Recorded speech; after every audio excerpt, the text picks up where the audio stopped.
Are you still part? I don't even know if you're part of Rolling Stone or not. We were looking at the top 500 songs recently. Apparently, you are not a voting member.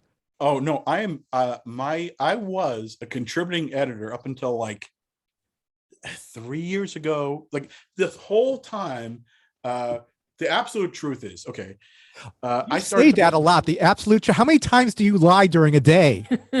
a lot, so I'm gonna note every time I don't. Um, that's like on TV where it says live, and you realize that's the only part that's live Yeah. on the screen. um, Gave away secret, trade secret. oh, I'm loose now. Yeah. He's punchy. Yes. What happened was Rolling Stone was my dream job. I got out of college. I got very lucky because I was at Cornell. I studied with a visiting professor in creative writing named William Kennedy, who the year I was with him, and he's the only professor I really ever got super close to, he published Ironweed, which won the Pulitzer Prize. So I had a Pulitzer Prize winning author as my creative writing teacher and that was enough to get me not a job out of college, but an internship at Esquire magazine. I was the first intern since Jodie Foster, who had gotten her internship so that she would write about John Hinckley. That's the absolute truth. Oh my God. And I walked into Esquire for 2 years, started a record column with a woman named Lisa Bain.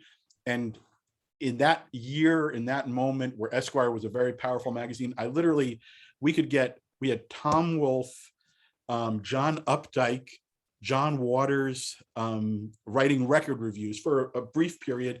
And Jan Wenner noticed that and hired me away.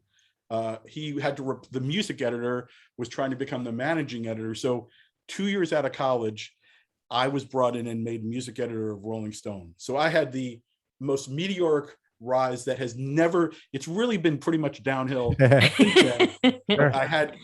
was the music editor like a couple years out of college at Rolling Stone, my dream job, which eventually your dreams change. Yeah. So you're 25 years old and the head of Rolling Stone, and you're right. And not just the music editor. Yeah. Okay, but to us, that's the head of Rolling Stone. Wait, yeah. So this must have been. So it's 1943. Okay, yeah, wonderful. Okay, so a young Frank Sinatra comes in, and exactly. He says, "Kid," and that's when I invented the Rat Pack. That's the absolute truth. There you go. Okay, I've learned when he says absolute truth, that means it's all bullshit. Everything. What I'm about to tell you is an absolute lie. The absolute truth. Truth is, this is an absolute lie. The absolute truth is, I graduated in '84. I was at Esquire for 2 years. '86 came to Rolling Stone, which has, again, for your 80s theme show, it's like, I will be honest with you that in my heart, I hate the '80s. I realize I don't, but that's my instinctive, maybe it's because I was born in the '60s, but in the '70s is really where my heart is. So that, like, when I get in a car and I put on Sirius radio, it's always '70s.